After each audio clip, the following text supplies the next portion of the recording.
بسم اللہ الرحمن الرحیم۔ عزیز طلبہ السلام علیکم۔ شامل نصاب داستان پرستان کی شہزادی کے سلسلے کو آج ہم آگے بڑھائیں گے۔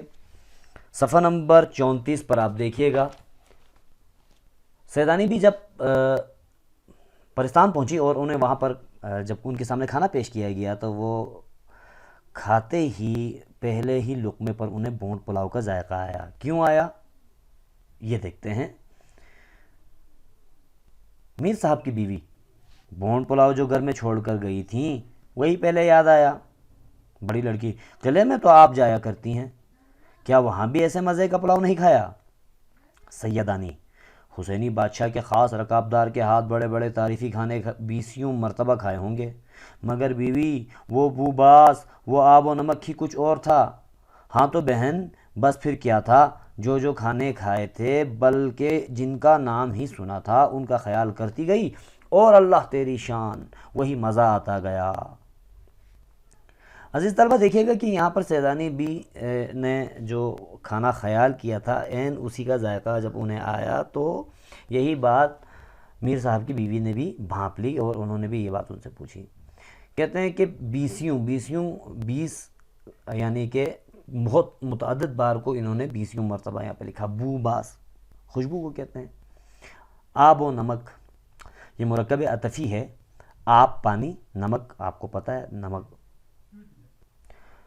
پھر کہتے ہیں کہ اچھنبے کی بات تھی کہ جب ایک پھل توڑتی دوسرا اس کی جگہ فوراً نکال آتا۔ اچھنبے کی یعنی حیرت یا ناقابل یقین بات کہ جب ایک پھل توڑتی تو دوسرا خود بخود نکال آتا۔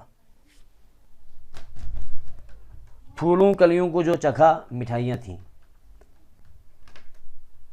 ایسی نفیس ہلکی خوش ذائقہ کہ ہر نوالے میں روح تازہ ہوتی چلی گئی۔ پیاس معلوم ہوئی تو پانی کا خیال آتے ہی یاقوت کا گلاس خود بخود آ کر منہ سے لگ گیا۔ یاقوت کا گلاس اور ایسا حباب کا کہ باہر سے پانی جھم جھم کرتا دکھائی دیتا تھا۔ ڈر کے مارے میں نے زور سے ہونٹ بھی نہیں بھینچے کہ کہیں کنارہ ٹوٹ کر منہ میں نہ چبھ جائے۔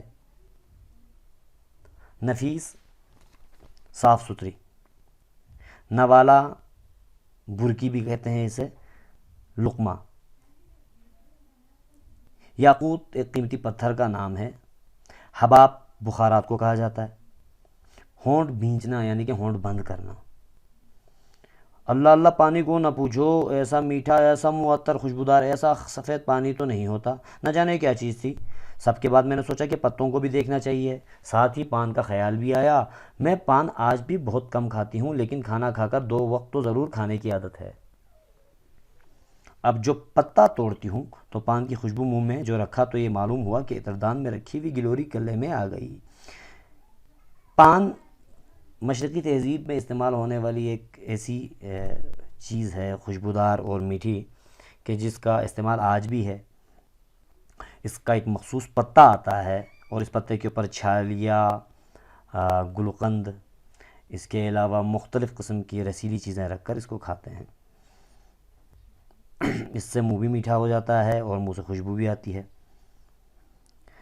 عطردان میں رکھی ہوئی گلوری پان کے بیڑے کو کہا جاتا ہے کہ ایک پان کے پتے کو جس مخصوص طریقے سے جب اس کو لپیٹتے ہیں گول کر کے، جب اس کو بناتے ہیں تو اس کو گلوری کہتے ہیں۔ کلے میں آنا جوڑا۔ کہتے ہیں کہ محمد شاہ رنگیلے کی کوکلا بائی جیسا پان کھاتی تھی۔ لال قلعے میں تو اس سے پہلے نہ اس کے بعد کسی کو نصیب ہوا۔ بائی گانے والی کو کہا جاتا ہے کوکلا بائی محمد شاہ رنگیلا، یہ فرما روا گزرے ہیں، ان کا تذکرہ کیا گیا ہے۔ مگر کہتی ہوں کہ اگر وہ پرستان کے اس پتے کو ایک دفعہ صرف سونگھ لیتی تو ساری عمر سر دھنتی رہتی۔ یہ تقابل کیا ہے عزیزان پرستان اور عام دنیا کا کہ محمد شاہ رنگیلے کی کوکلا بائی جس کے بارے میں مشہور تھا کہ وہ سب سے زیادہ مزیدار پان کھاتی ہے، شاہی پان کھاتی ہے، اس کو اگر پرستان کے پان کی صرف خوشبو بھی آتی تو وہ سر دھنتی، یعنی کہ پریشان ہو جاتی، حیران ہو جاتی۔ مشک و عنبر پڑے ہوئے کتھے، مشک خوشبو کو بھی کہتے ہیں، عنبر پڑے ہوئے کتھا براؤن کلر کا ہوتا ہے جو مخصوص کشید کر کے پان کے پتے کے اوپر اس کی لیپ کی جاتی ہے۔ سچے موتیوں کا چونے کا پان بھی اس سے آگے بے حقیقت ہے۔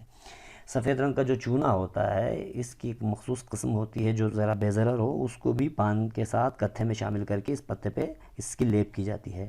جب سانس لیتی تھی نئی نئی خوشبو کی لپٹیں آتی تھیں۔ اب بہن بادشاہ بیگم نے، جن کا نام زمرد پری تھا، توشہ خانے والیوں کو حکم دیا کہ شہزادی کے کپڑے لاؤ۔ اب سٹور سے شہزادی کے نئے کپڑے لائے گئے۔ کشتیوں پر کشتیاں، تھان پہ تھان آنے لگے۔ کپڑوں اور گوٹا کناری کو دیکھ کر میری تو عقل جاتی رہی۔ بڑی بڑی رانیوں شہزادیوں کے جوڑے دیکھے ہیں، نور بائی کی پشواز بھی دیکھی ہے جس میں سیروں جواہرات ٹکے ہوئے تھے، لیکن ان کپڑوں سے کیا نسبت؟ کجا دنیا کے کپڑے، کجا پرستان کے۔ آنکھ نہیں ٹھہرتی تھی۔ ریشم اور سونے کے تاروں سے بنی ہوئی آب رواں، موتیوں سے لیسی ہوئی گلشن۔ پشواز ایک مخصوص قسم کے لباس کو کہا جاتا ہے، یعنی کہ ایک لباس کا نام ہے، جبکہ کجا فارسی میں کہاں کو کہا جاتا ہے۔ یہاں بھی آپ ماحول دیکھتے ہیں کہ پرستان کے جو لوگ ہیں ان کی لباس کس طرح کی وضاقت ہے ان کی، جبکہ انسانی دنیا میں ہم لوگ جو پہنتے ہیں، جو ہمارے پہناوے ہیں، وہ کس طرح کے ہیں۔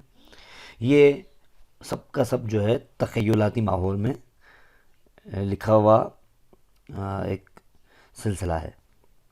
ایسا ہی کم خواب اور زربفت کے دید نہ شنید۔ کم خواب مخصوص کپڑے کا نام ہے، یہ بھی زربفت بھی۔ دید نہ شنید، دید دیکھنا یا دیکھا، شنید سننا یا سنا۔ دیدن اور شنیدن یہ دو فارسی کے مصادر ہیں جن کا مطلب ہے دیدن دیکھنا، شنیدن سننا۔ دید دیکھا، شنید سنا، یعنی کہ دیکھا نہ سنا۔ گوٹا وہ کہ دنیا دیکھے اور اش اش کرے۔ اش اش کرنا یعنی کہ تعریف کرے، حیران ہو جائے اور اس کے اوپر رشک کرے۔ رنگ رنگ کے جواہرات کی لڑیاں تھیں۔ جب سامان آ گیا تو بادشاہ بیگم بولی، لو بھی سیدانی، اب تم اپنا ہنر دکھاؤ۔ بہت تمہاری تعریف سنی ہے، ہم تو تب جانے کہ جب پرستان میں بھی تمہارا نام ہو جائے۔ نام ہو جانا، شہرت ہو جانا۔ میں دل میں تو بہت پریشان ہوئی کہ یا اللہ، میں یہاں کیا کاریگری دکھاؤں گی، کون سی وضع ٹانکوں کہ ان کے لیے نہیں ہو، مگر زبان سے کہا، حضور اللہ مالک ہے، وہی آبرو رکھنے والا ہے، صبح ہونے دیجئے، جو کچھ مجھے آتا ہے حاضر ہوں۔ وہ ہنس کر بولی، سیدانی بھی، پرستان میں نہ دن ہوتا ہے نہ رات، ایک ہی موسم اور ایک ہی وقت رہتا ہے، تم جب چاہو کام شروع کر دو۔ میں نے تعجب سے، حیرت سے عرض کیا، تو کیا یہاں لوگ سوتے نہیں؟ کہنے لگی، یہاں سونے کا کیا کام، نیند پرستان میں نہیں آتی، ہمارا مشغلہ تو آٹھوں پہر سیر سپاٹے ہیں۔ پرستان سے جی اکتایا، اکتانے کا مطلب ہے بوریت ہو گئی، دل ایک طریقے سے اچاٹ ہو گیا، اکتا جانا، تنگ آ جانا، تو دنیا والوں کے خوابوں میں چلے گئے۔ بہن میں نے واقعی دیکھا کہ واقعی نیند کا نام بھی آنکھوں میں نہیں، نہ پیٹ میں گرانی، نہ سرباری، نہ انگڑائیاں، نہ جمائیاں۔ کیا خوبصورت لفاظی کی ہے یہاں پہ مصنف نے کہ عام طور پہ اگر ہماری نیند پوری نہ ہو، نیند ٹوٹ جائے یا ہم سو نہ پائیں تو پیٹ میں ذرا سی گرانی یعنی کہ تکلیف سی محسوس ہوتی ہے، معدہ تھوڑا سا خراب ہو جاتا ہے۔ نہ سرباری ہونا، سر میں درد ہونا، نہ انگڑائیاں، نہ جمائیاں۔ انگڑائی جو تھکاوٹ کی وجہ سے یا کسی جگہ پہ پڑے رہنے کے بعد جب انسان کا جسم ذرا سا بھاری ہو جاتا ہے اور پھر وہ اس کو ایک مرتبہ ری ایکٹیویٹ کرنے کے لیے جب وہ مخصوص طریقے سے وہ حرکت کرتا ہے تو اس عمل کو انگڑائی لینا کہتے ہیں۔ جمائی بھی اسی طرح کا ہے کہ جب آپ کو نیند کا غلبہ آپ پر ہونے لگتا ہے تو پھر جب انسان کی آنکھیں بند ہونے لگتی ہیں تو منہ خود کھلنے لگتا ہے۔ ادھر میں ایک طرف بیٹھی ہوئی اپنے کام میں مصروف تھی، ادھر ناچنے گانے والی پریوں کے تخت اتر رہے تھے، ایک سے ایک طرح دار یعنی کہ خوبصورت مزین آراستہ، ایک سے ایک شوخ شریر، اپنے فن میں استاد۔ نہ کانوں نے کبھی ایسا گانا سنا، نہ آنکھوں نے ایسے ناچ دیکھے۔ آوازیں تھیں کہ جیسے کوئلوں نے مل کر کوکیں، کہ جیسے کوئلیں مل کر کوکیں۔ کوئل کی آواز کو کوکنا کہا جاتا ہے، اس میں صوت ہے۔ ناچ تھا کہ ہوا میں جیسے تتلیاں اڑ رہی تھیں۔ کیا پوچھتی ہو بیگم، خدا کی قدرت کا تماشا تھا، لیکن مجھے تو اپنی فکر تھی کہ کہیں جلدی کام نپٹے مکمل ہو جائے اور چھٹکارا پا کر گھر جاؤں۔ ذرا کی ذرا آنکھ اٹھا کر دیکھ لیتی اور اپنی سوئی چلانے لگتی۔ اس کی کارسازی کے قربان، اس کی کارسازی کام بنانا، یہ پروردگار عالم کی طرف اشارہ ہے۔ صدقے مشکل کشا کے، اور پھر مشکل کشا کے صدقے ہو جاؤں میں۔ عقل نے ایسا کام دیا اور پہلے ہی جوڑے میں واہ واہ ہو گئی۔ شہزادی کا چہرہ بھی خوشی کے مارے پھول کی طرح کھل گیا۔ شہزادی کے چہرے کو پھول سے تشبیہ دی گئی ہے یہاں پہ۔ اب کیا تھا، میرے ہاتھ پاؤں میں گھوڑے لگ گئے۔ گھوڑے لگنا یعنی کہ تیز ہو جانا، یہ انسان کی فطرت ہے عزیز طلبہ۔ آپ تشریح میں بھی یہ بات لکھ سکتے ہیں کہ اگر انسان کی حوصلہ افزائی کی جائے تو خود بخود اس کا ہنر بھی بولنے لگتا ہے، کانفیڈنس آ جاتا ہے اس میں۔ دنوں کا کام گھڑیوں میں ہونے لگا، گھڑیوں میں، پل میں۔ کہانی بہت لمبی ہے، کہاں تک کہوں۔ جس کام کی آدمی دھن باندھ لے، یعنی کہ جس کا ارادہ انسان کر لے، عزم کر لے، وہ ہو ہی جاتا ہے۔ آخر سارے جوڑے سل بھی گئے اور ٹک بھی گئے۔ کتنے دن لگے یہ کون کہہ سکتا ہے، وہاں دنوں کا حساب ہی نہ تھا۔ ہاں اگر یہاں اتنا کام کرتی تو خدا جھوٹ نہ بلوائے، میرے اکیلے ہاتھ پر 1 سال سے کم نہ لگتا۔ اس عرصے میں ساری پریاں، خاص طور پر شہزادی، مجھ سے بہت محبت کرنے لگی۔ خالہ سیدانی کہتے کہتے اس کا منہ سوکھتا تھا، یعنی کہ اس قدر وہ شہزادی کی گرویدہ ہو گئی تھی، عاشق ہو گئی تھی کہ وہ بس ہر وقت خالہ سیدانی کرتی رہتی تھی۔ گھنٹوں میرے پاس بیٹھی رہتی اور مجھ کو سوئی چلاتے دیکھا کرتی۔ تم جانو پاس رہے کا بڑا اثر ہوتا ہے۔ مجھے بھی اس کی بھولی والی شکل پر پیار آتا تھا، مگر دل کو کیا کرتی، یہ نگوڑا تو یہاں پڑا ہوا تھا، یہاں کا مطلب ہے دنیا میں۔ گھر کی یاد چین نہیں لینے دیتی تھی۔ ہائے اپنا کھنڈلا، پرستان میں بھی نہیں بولا۔ کھنڈلا ویران جگہ، کٹیا، جھونپڑی، یہ ممکن ہے اس کے اور بھی معنی ہو سکتے ہیں، لیکن کھنڈلے کا مطلب ہے ٹوٹی پھوٹی جگہ بھی، پرستان میں بھی نہیں بولا۔ آخر جب سارا کام ان کی مرضی کے مطابق ہو گیا تو میں نے کہا، حضور خدا نے مجھے سرخرو کیا، مولا نے میری آبرو رکھ لی۔ سرکار کی شہزادی کی شادی اور شہزادی کو یہ جوڑے پہننے مبارک ہوں۔ اب لونڈی کو رخصت کیجیے۔ خالص دلوی لہجہ ہے یہ۔ بادشاہ بیگم بولی، سیدہ نے بھی ہمارا جی چاہتا ہے کہ شہزادی کی شادی دیکھ کر جاؤ۔ سچ کہوں گی میرا جی بھر آیا، مگر سوچا کہ سیدانی دیوانی ہوئی ہے تو خاکی یہ آتشی زیادہ میل اچھا نہیں۔ یعنی کہ دل تو سیدانی بھی کبھی کر رہا تھا کہ میں رک جاؤں، لیکن اچانک یاد آیا کہ تو خاکی یہ آتشی۔ پرستان کی مخلوق یا پری جن یا آتش کے بنے ہوئے ہوتے ہیں، آگ کے ہیں، ناری ہیں، جبکہ انسان خاک کا بنا ہوا ہے۔ زیادہ میل کا مطلب ہے تعلق، ملاپ۔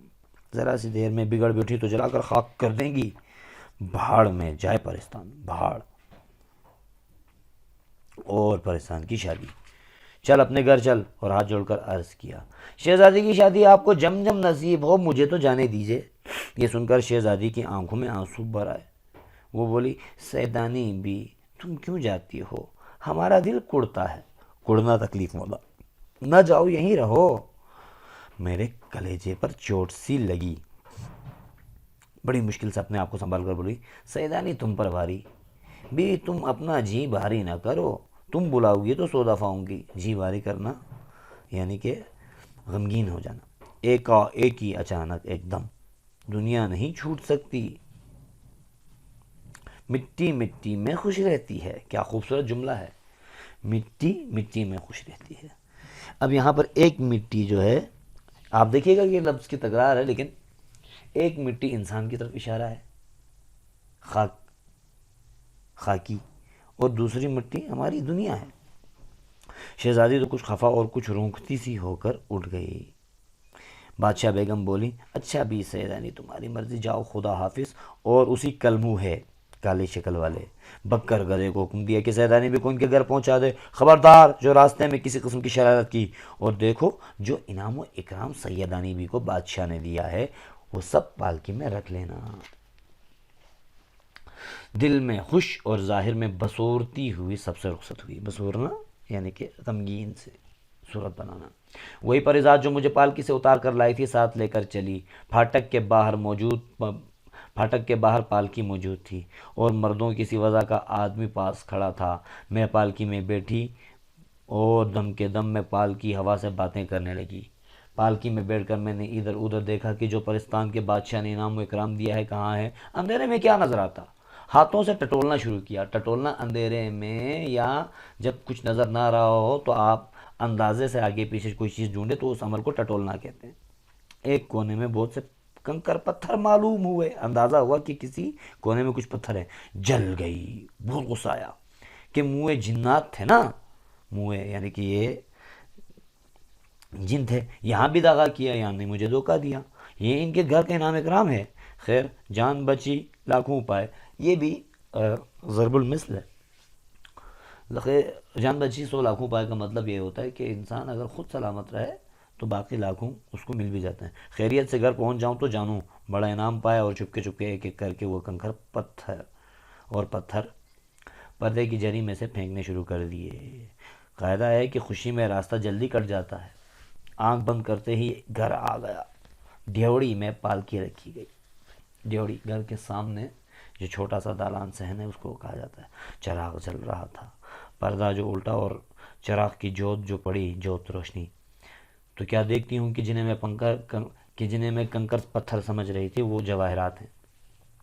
بڑے بڑے تو میں نے سب پھینک دیے تھے، 2-4 ننھے سے باقی تھے۔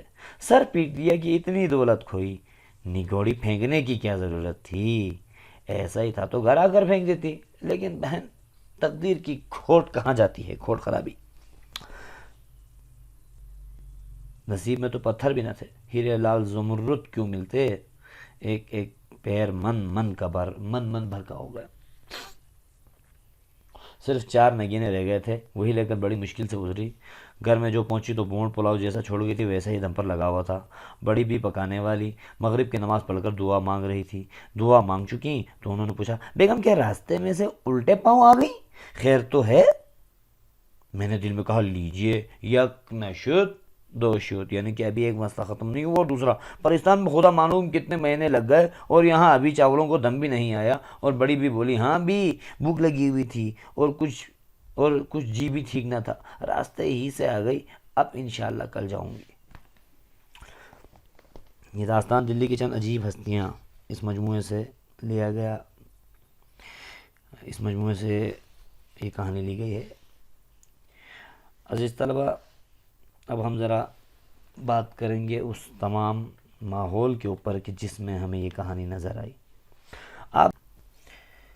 مصنف نے ایک ایسی تخیلاتی کہانی لکھی ہے کہ جس میں ایک تو پرستان ہے کہ جس کا تمام نظام، جس کا ماحول، جس میں لوگوں کا رہن سہن، وہاں کے مخلوقات سب کچھ مختلف، اور ایک آپ کی دنیا، اور دنیا میں بھی دلی کے ماحول کو ذہن میں رکھتے ہوئے بہت ساری چیزیں ان دونوں کا تقابل سامنے رکھا گیا ہے اور نہایت خوبصورتی سے یہ ماحول کھینچا گیا ہے۔ عزیز طلبہ، اس پوری تحریر میں آپ کو بہت ساری خوبصورت ترکیب، محاورے، ضرب المثل اور بہت سارے مقامات پر زمانے الفاظ بھی نظر آئیں گے۔ کل انشاءاللہ ہم اگلے ٹاپک کے اوپر بھی بات کریں گے، لیکن ساتھ ساتھ ہم کچھ انتہائی اہم قواعد کی کچھ باتیں ہیں جو کہ اس لیکچر کے بعد وہ بھی آپ کے سامنے رکھیں گے، اور ایک لیکچر اس کے اوپر بھی ہوگا۔ پھر اس کو پڑھ کر پھر اس کے بعد آپ جب محاورے روزمرہ وغیرہ کے اوپر ہم بات کریں گے تو پھر یہ تحریر آپ کے لیے مزید واضح ہو جائے گی۔ انشاءاللہ اگلے کلاس میں کسی اور نئے ٹاپک کے ساتھ حاضر ہوں گے. بہت بہت شکریہ.